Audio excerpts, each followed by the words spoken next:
Hi everyone, I'm Jeff Gravatt. It is Memorial Day weekend 2020. Kind of a sad time as we work our way through this pandemic. I hope you're staying safe, I hope you're doing well, and I hope you're keeping busy during this time. Along with a lot of chores around the house, I've also been working on a new video editing program. Things are coming along pretty good. In fact, the last couple of shows have been edited with that new program. I'd like to remind you I do video editing, video production, of course sponsorship proposals, and all types of freelance writing in my business, Jeff Gravatt Motorsports Marketing. And again, thanks for tuning in to the Jeff Gravatt Marketing YouTube channel. Now today's Let's Go Racing is from 1991. We talked to a Martin Truex on this. That may be a familiar name to you folks. Well, that was back in 1991. We have a lot of action to come, so let's get to it right now on this edition of Let's Go Racing. Tonight on Let's Go Racing, Martin Truex is one of the top running modified drivers at the Speedway. We'll talk to him. It takes a lot more than just one person to issue a magazine.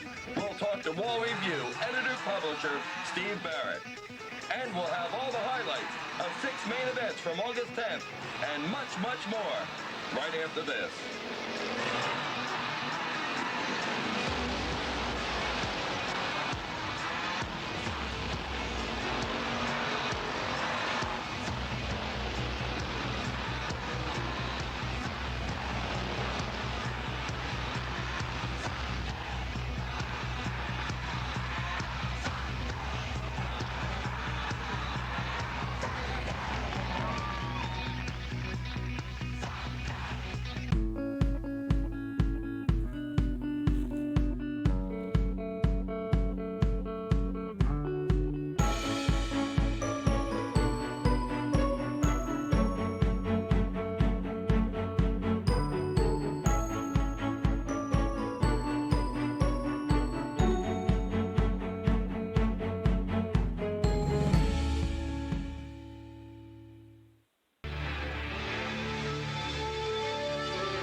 When you go to just about any racetrack in the Northeast, you'll find a publication from Program Dynamics magazines. Of course, here at Wall Stadium, the Program magazine is the Wall Review. The man responsible for this magazine, along with a large crew of helpers, is Steve Barrick, the editor-publisher of Program Dynamics. Steve, thanks for coming on Let's Go Racing.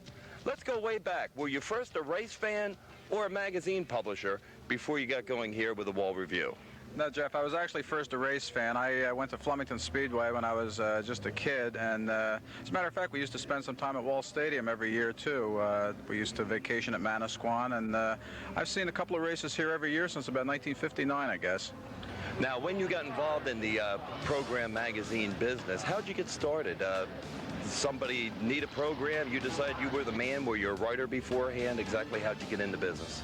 Well, I went to school at Albright College, which is in Reading, Pennsylvania, where they had a stock car track. And through the course of being in school, I went out there. Of course, I knew there was a racetrack there. And I got a couple of part-time jobs out there, and one of the final part-time jobs was putting together a program. It was a need that we perceived that the track thought would be a good idea as a moneymaker. And through the development of that, I graduated from school, continued to work there full-time, developed the program a little more thoroughly, and then we developed a scheme to export that type of thinking to other racetracks which also did not have programs.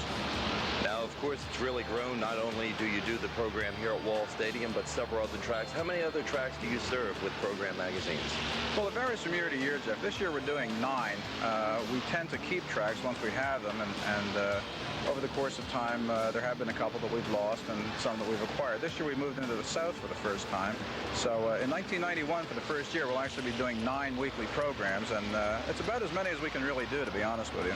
Well, can you tell me, what does your week go like? Obviously, 9 Program magazines. You don't just come to the Speedway, sell a program, pocket the money, and you're on the beach for the rest of the week.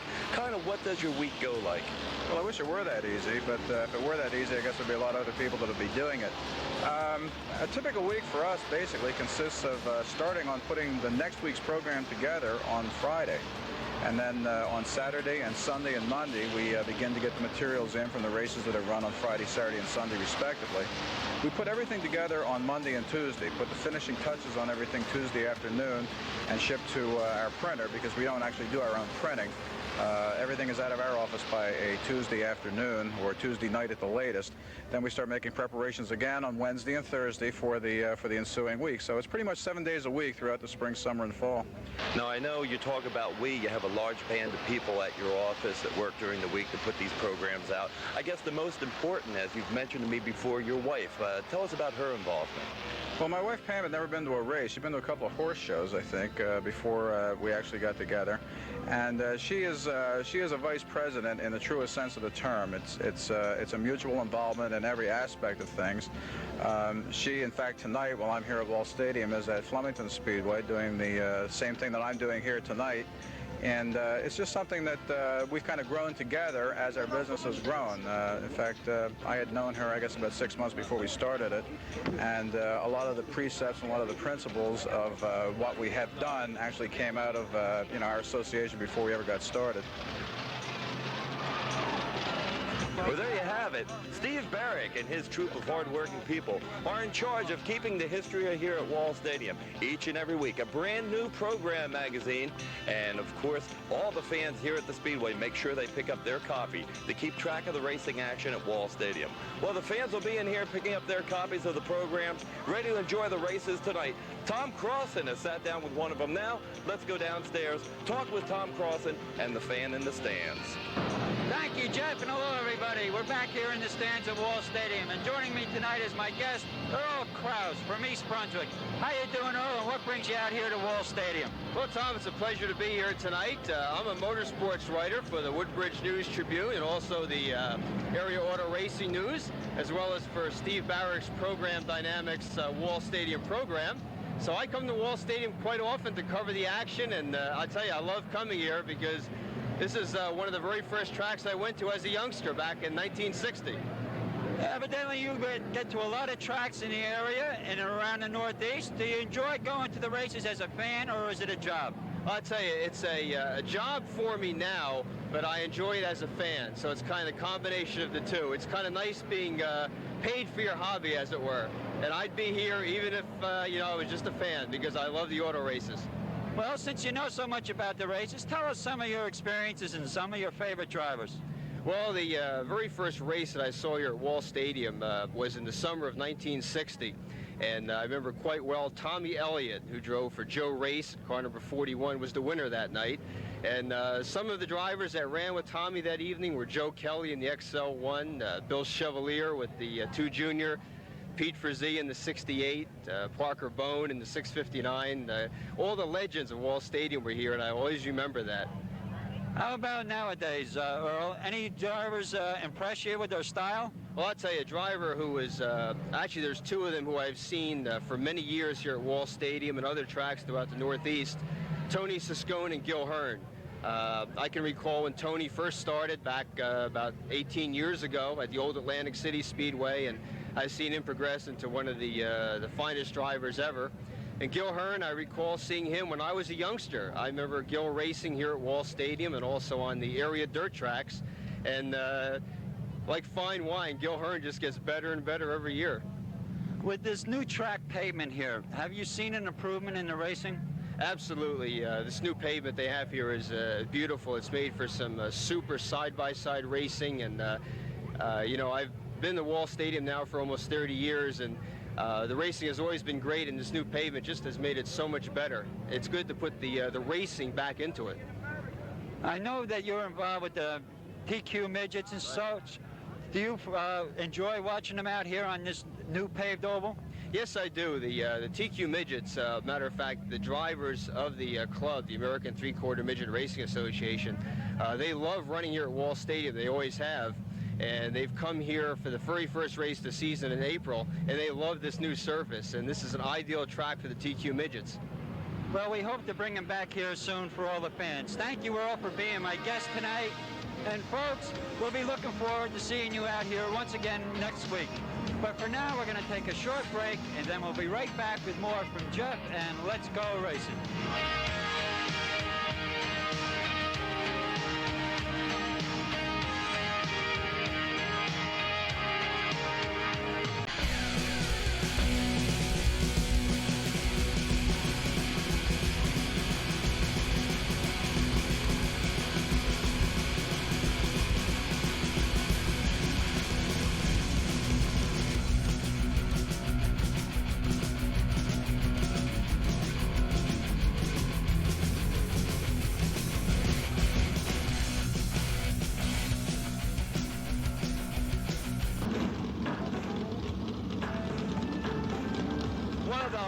charging modified stock car drivers here at Wall Stadium is Martin Truex.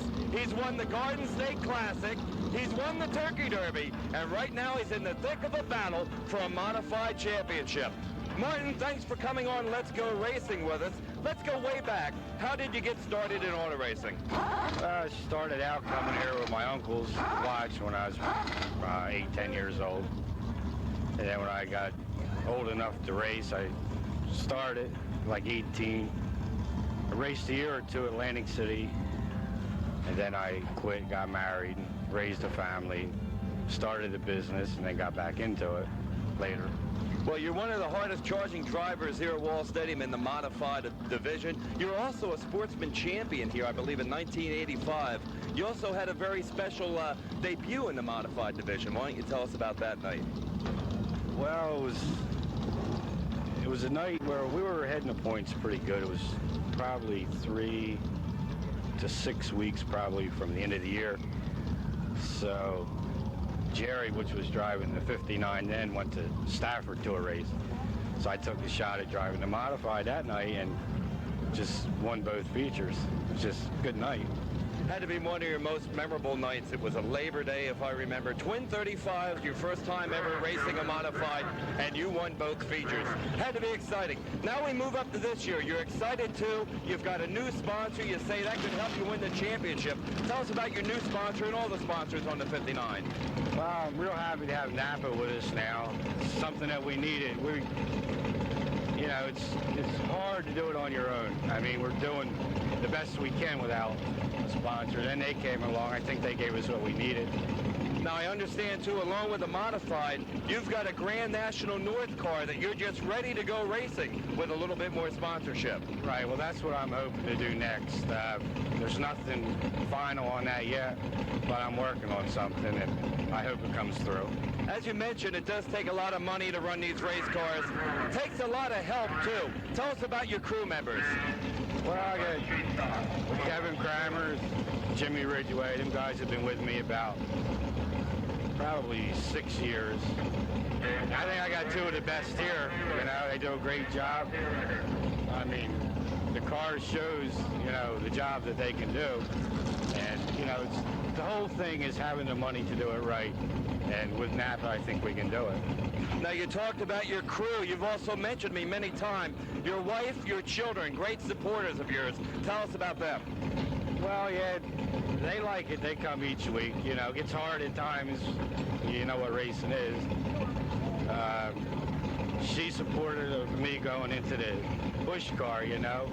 I explained to her the time that it would take to do it. She told me to go ahead and do it, so I'm happy about that. Seems like all the drivers say they need a real supportive family to compete here in racing. Another question, how is the Speedway holding up with the new pavement this year? I know a lot of drivers have been happy with it.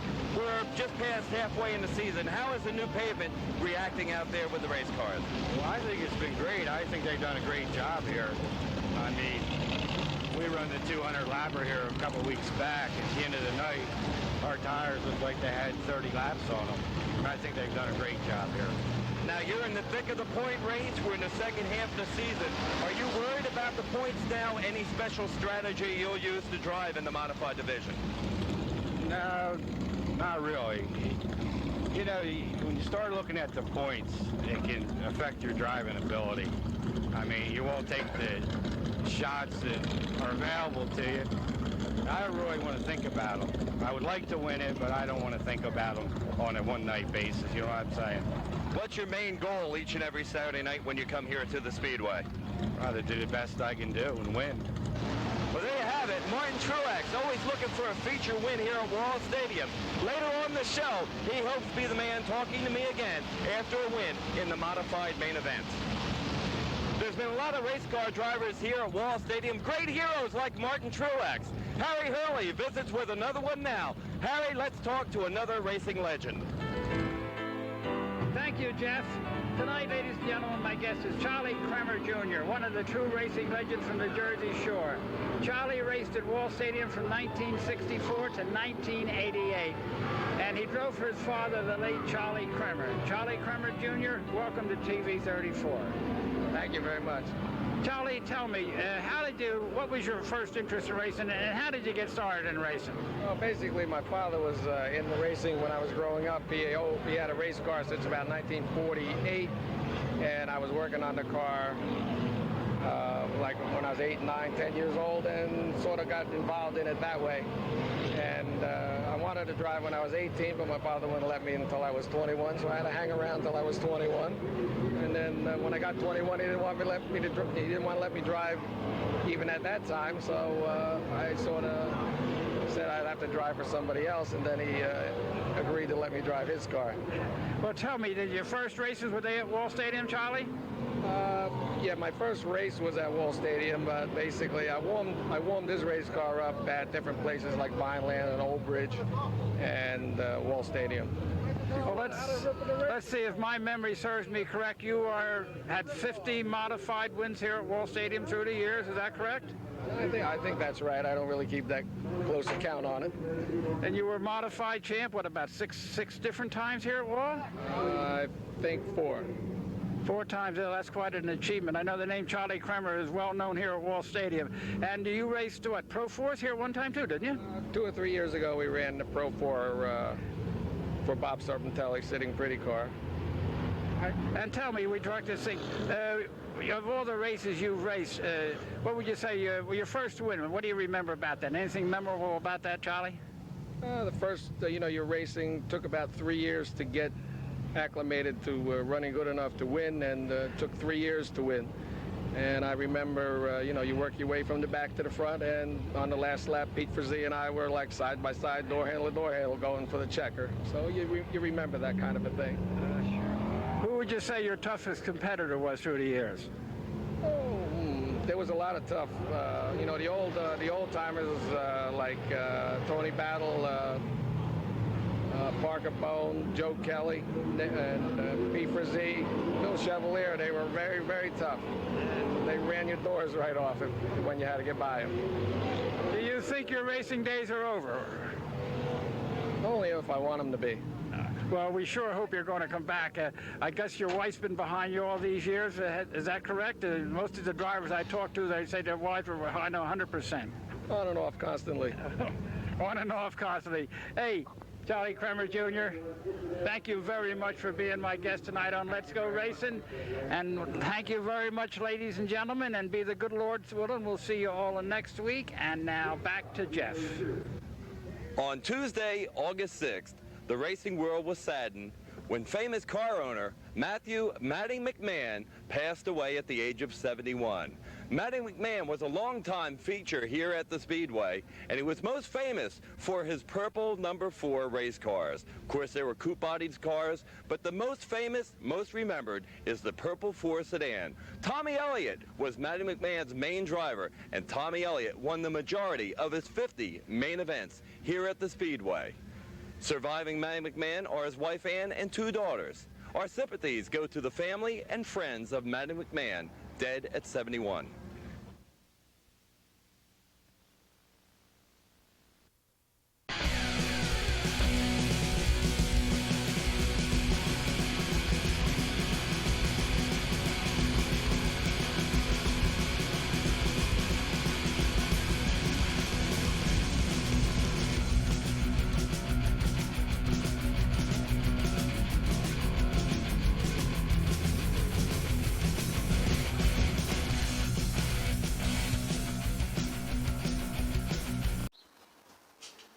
We'll get right back to this week's show in just a moment.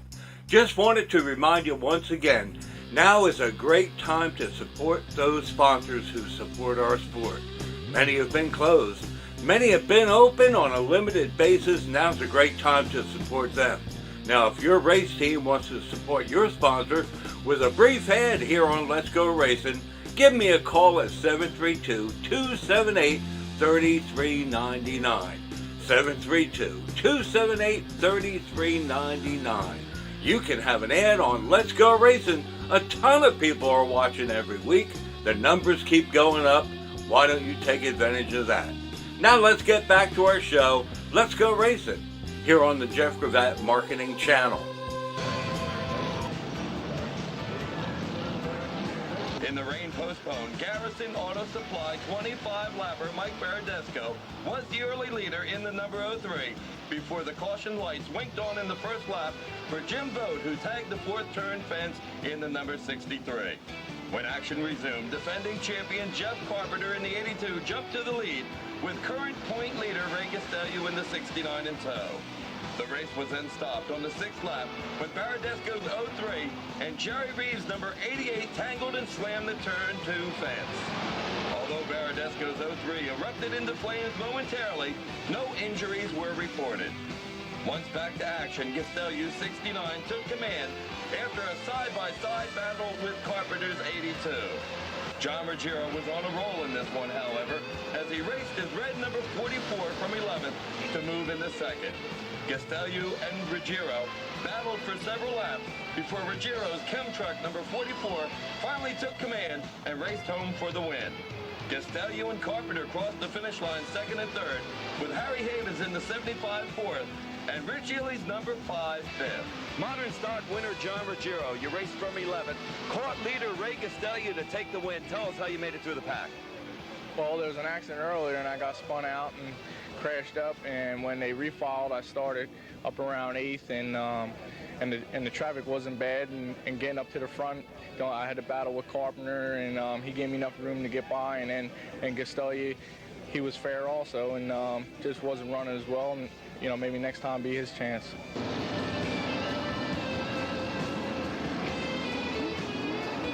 The modified driver saw double duty last Saturday night with a 50-lapper held over by rain from August 3rd, added to their regular 35-lap run. With the sun still shining, Ed Lilly in the 23 jumped to the lead at the outset of the 50-lapper with Jack Lippett's 70 on his bumper.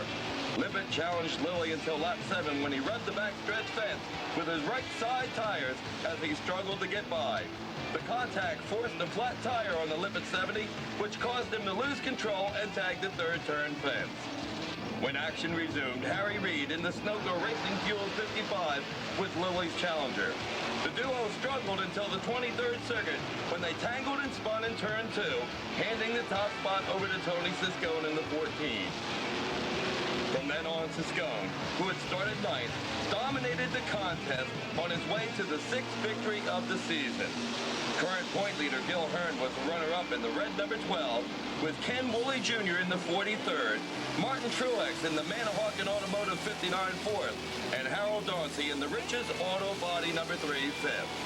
50-lap modified race winner Tony Siscone, you started in 9th spot. Tell us how you got through the pack. Well, we were really hooked up on the bottom of the track. We got here early, the track was very slippery. We really changed the car a lot. We couldn't believe how much, and we've been going well in previous weeks, but with all the rain we had, it changed the track conditions severely. We made some major changes, and the car was really hooked on the bottom. So we come from 9th and moved into 3rd. Then there was a restart. 2 lead cars bobbled, got together, and we took the lead. And from there, we were able to really pull away. The car was super hooked. Then there was a restart with everybody there, double file, all the hot shoes, and fortunately we were hooked up well enough to drive away, and the car was just super hooked. With all the changes that we made, it was surprising how well it went.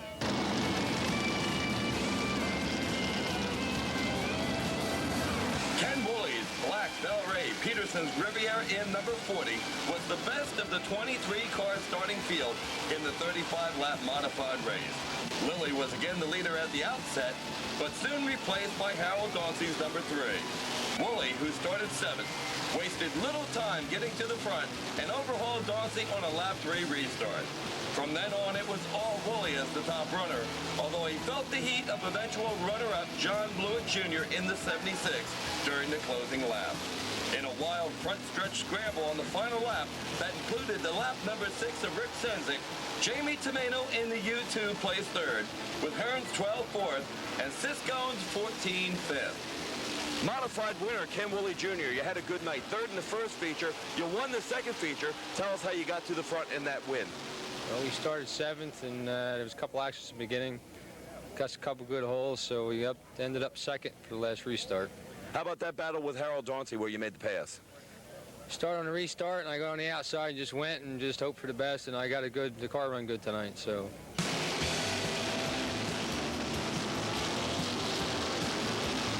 Sam Russo in the 3 proved that he is definitely back on top of his game after a season's hiatus as he won the 30-lap modified affordable division main event on shore taxi night. Martin Truex Jr. in the 59 jumped to the lead at the outset and battled side by side with Don Fatarusso in the 42 for the initial circuits. Fatarusso's 42 finally got the upper hand on the 3rd lap, but then spun from the lead on the 4th. Meanwhile, Russo, who had started mid-pack in the 24-car field, moved to the runner-up spot behind Truex's number 59. After several laps of wrestling for the top spot, Russo made a bold move on the inside of Truex in turns 3 and 4 on the 22nd circuit to take the lead and eventual win. DJ Donofrio in the 68 was also strong here, finishing second, with Ken Johnson in the 23rd, Dave Michael in the 64th, and point leader Ray Horner in the Mummit Stereo 76 5th. Modified affordable division race winner Sam Russo. Good night tonight. Tell us how you got to the front. Well, we got to start 4th. Jeff and Todd, our crew members, really tuned that Ace Outdoor Power Equipment Sam S. Russo Modified Cavalier to fine perfection. I've never driven a car that handled better. We've been racing, we haven't won since 1988. We've this year finished 95% of the time in the top 5, and it just felt real good to finally click one off. Hopefully we broke the ice and we'll win many more.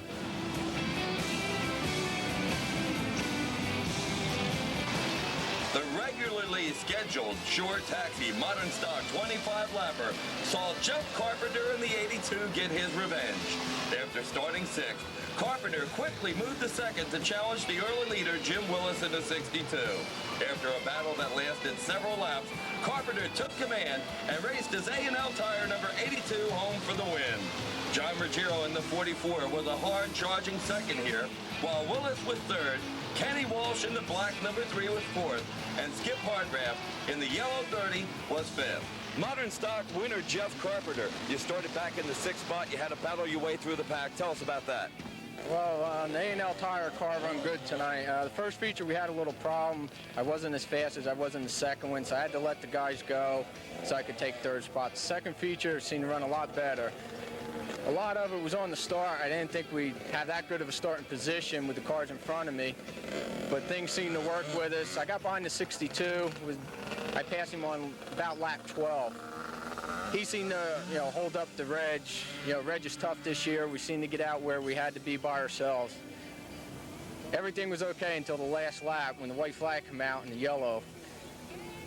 I had to see what I could do just to hold him off for one more lap.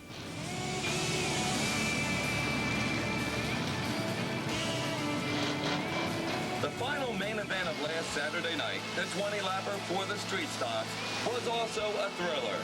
After Frank Hacker in the 78 and Don Nice in the 53 tangled in the second turn on the initial start, the complete restart saw Dave Crosley drive his number 10 to the front.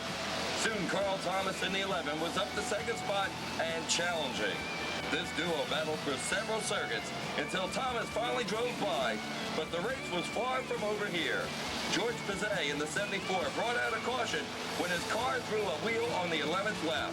The ensuing restart found defending and 3-time street stock champ Rich Monjo in the 29 right on Thomas's rear bumper. The duo battled in tight formation all the way to the finish, but Thomas kept his Allied Fire and Safety number 11 out front to take his 2nd win of the year. Finishing 3rd behind Thomas and Monjo was Frank Van Arsdale in the 72, with early leader Dave Crosley in the 10 4th, and Scott Parkstrom in the 57 5th. Street stock winner Carl Thomas, you started 5th, raced through the pack to take the lead on lap 7. Tell us about that. Yes, I got in a little accident. Everything cleared up fine. I got going again. Ended the race with about 15 laps to go. The rear broke, and I just hold on. And with Monjo, a real good race driver behind me, worked out good, and I finished the race.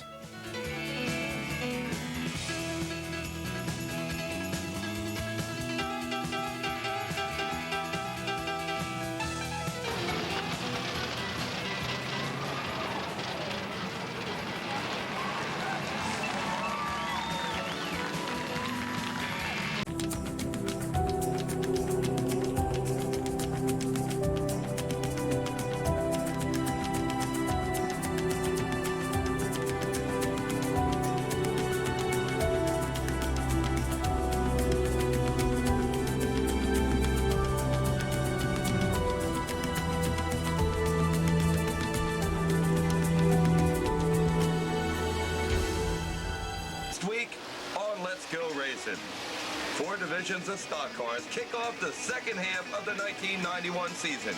We'll have all the highlights, plus another look inside racing and conversations with racing legends and fans.